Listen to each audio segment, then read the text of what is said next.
Que amor é esse? Primeira carta de João, capítulo 2. Comentário de Mário Persona. João, Evangelho de João, capítulo 14, versículo 21. Aquele que tem os meus mandamentos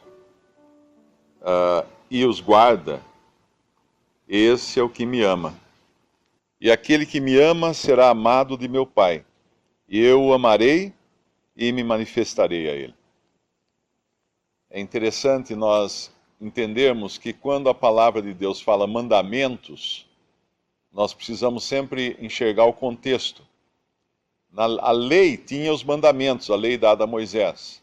Os mandamentos que foram dados por Deus em cima de um monte fumegante com raios e trovões e todo aquele sonido de trombetas, de barulho terrível, que as pessoas não se arriscavam nem a chegar perto do monte onde Moisés tinha subido para receber a lei, os mandamentos dados por Deus para o homem no seu estado natural, na terra.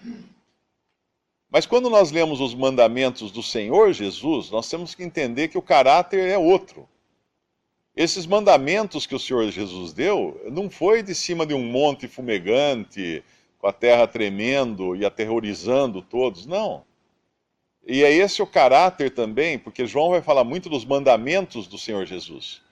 Ele não está falando aqui da lei, ele não está falando dos preceitos legais, das cerimônias e tudo, não, ele está falando dos mandamentos que o Senhor Jesus deu. E o Senhor Jesus deu mandamentos tanto no tempo em que ele esteve aqui na terra, como também por intermédio dos seus apóstolos. Por exemplo, Paulo, quando ele fala, recebi do Senhor o que também vos ensinei, que na noite em que foi traído, e aí ele descreve um mandamento que ele recebeu do Senhor, uma ordenança nesse caso, que era de celebração da ceia do Senhor. Então, quando nós vamos aqui em 1 João, é interessante nós vermos que o tom, ele é completamente diferente daquele tom do Antigo Testamento. Ele chama de filhinhos. Ele fala filhinhos, ele no versículo 28 ele fala, e agora filhinhos, permanecei nele. Permanecei nele. Ele vai começar o capítulo 3 dizendo assim, vede quão grande amor ou caridade nos tem concedido o Pai, que fôssemos chamados filhos de Deus. Por isso o mundo não nos conhece, porque o não conhece a Ele. Amados, agora somos filhos de Deus. E ainda não é manifestado o que havemos de ser, mas sabemos que quando Ele se manifestar, seremos semelhantes a Ele. Porque assim como é, nós o veremos. Assim como é, nós o veremos.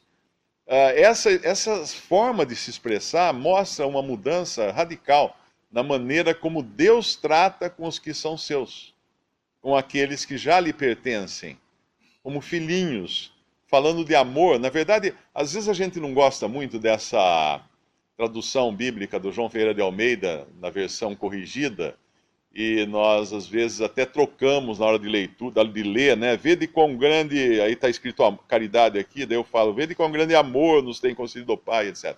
Mas na realidade é caridade mesmo, né? Que é o amor de Deus para com o homem é um amor caritativo, não sei se dá para falar assim, mas é o amor daquele que dá para quem não tem nada.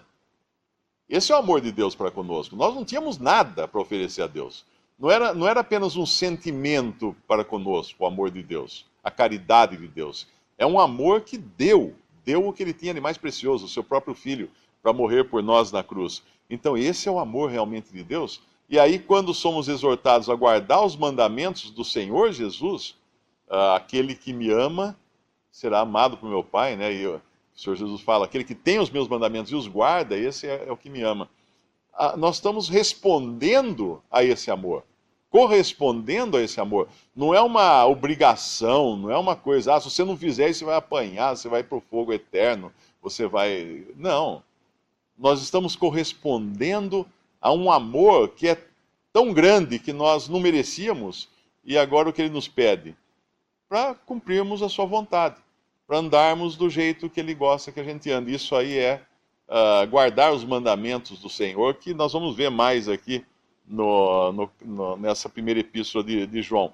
Porque ele, no versículo 2 do capítulo 3, ele fala que agora somos filhos de Deus. Por que agora somos filhos de Deus? Nós não éramos antes? Ué, mas todo mundo é filho de Deus. Eu também sou filho de Deus.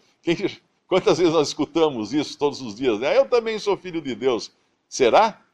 Porque em João, no capítulo 1, fala assim que a todos quantos o receberam a Cristo, deu-lhes o poder de se tornarem filhos de Deus, a saber, aos que creem no seu nome. Então existe uma distinção entre aqueles que são criaturas de Deus e aqueles que são filhos de Deus. Por isso que ele se dirige aos filhos aqui, aos crentes, aos que são de Cristo, como agora somos filhos de Deus. Agora, porque não éramos antes. O que éramos antes? Efésios 2. Andávamos segundo a vontade da nossa carne, fazendo a vontade dos pensamentos, e éramos, por natureza, filhos da ira. Na nossa certidão de nascimento natural, estava escrito assim, Mário, pai e mãe, ira. Era essa a certidão de nascimento que eu tinha antes da minha conversão. Hoje está escrito Mário, filho de Deus. Todo aquele que crê, não é privilégio só meu, né? Estou dando exemplo. Mas todo aquele que crê tem na sua certidão de novo nascimento que ele é filho de Deus. Olha que grande caridade, né? Nos tem concedido ao Pai que fôssemos chamados filhos de Deus. Por isso o mundo nos não conhece, porque o não conhece a Ele. Amados, agora somos filhos de Deus e ainda não é manifestado o que havemos de ser, mas sabemos que quando Ele se manifestar, seremos semelhantes a Ele, porque assim como é, o veremos. Nós teremos a semelhança, não apenas semelhança moral, né, que nós temos na nova vida que nós temos agora, porque ela vem de Deus, mas nós seremos semelhantes a Ele, moral e fisicamente. Como assim? Nós teremos um corpo no céu, um corpo de carne e ossos, como o Senhor Jesus, neste exato momento, está nos céus, num corpo de carne e ossos, porque Ele ressuscitou de forma tangível. É interessante que muitos cristãos não creem nisso, hein? É bom alertar, porque muitos cristãos acham que a ressurreição, Cristo simplesmente reapareceu para os discípulos numa forma espiritual, numa forma etérea, uma coisa assim meio transparente, translúcida. Não. Ele ressuscitou num corpo de carne e ossos. Ele fala, vede que um espírito não tem carne e ossos como eu tenho. Ele fala para os discípulos. E essa é uma verdade também cardeal, fundamental do cristianismo. Sem Cristo, Deus e homem, e sem Cristo ressuscitado como um homem de carne e ossos na glória, não há cristianismo. Não é cristianismo. Então essa é a esperança que nós temos agora no versículo 3, e qualquer que nele tenha essa esperança, purifica-se a si mesmo, como ele é puro. O que é isso? Aplicarmos à nossa vida prática aquilo que nós já temos em Cristo, nessa nova vida agora, nessa nova natureza que nós temos em Cristo.